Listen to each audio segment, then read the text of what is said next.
Alright, so we are moving to the next type of cervix issue this morning, and this is what is known as cervical leiomyomata.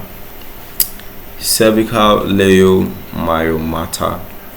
So we get to talk about the cervical leiomyomata, and of course, you are just trying to address issues of what? Uterine fibroids. Okay, cervical leiomyomata. It could be that the uterine fibroids is occurring in the cervix. Okay, so they are also known as cervical fibroids. Okay, so the ones occurring up here, let me use a different color apart from white. The ones occurring up here, they are uterine fibroids. Just get the difference. Is when it's occurring in the cervix that we call it what? A cervical fibroid. So they are a rare subtype of uterine fibroids. They originate specifically from what? Smooth muscle tissues of the cervix rather than the uterine body. So while uterine fibroids are common, cervical ones are not common.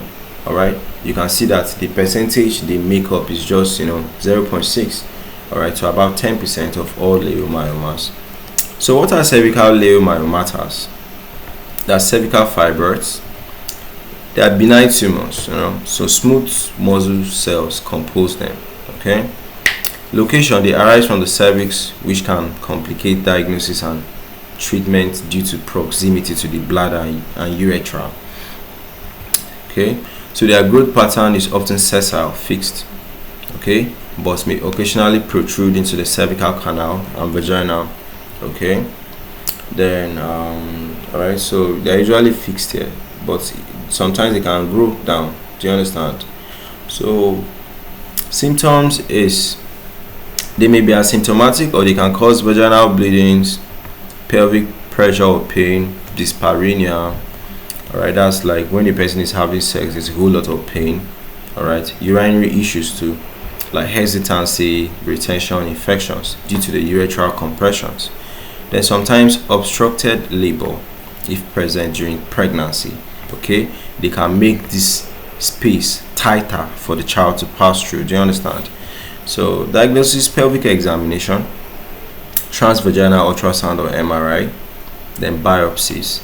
You are cutting some tissues to send it to the lab because you don't want cancers there, right? You want to actually confirm that there's no cancer. So you can see that this is a cervical leiomyoma that has grown so much. So treatment: if it is small, you can just observe. Alright, if it is big, you can just resect it. Resecting fibroids is myomectomy. Alright, then hysterectomy, then transvaginal removal. Okay, so that's what we have for what? Cervical leiomyomata, or cervical fibroids, or cervical leiomyomas. Okay.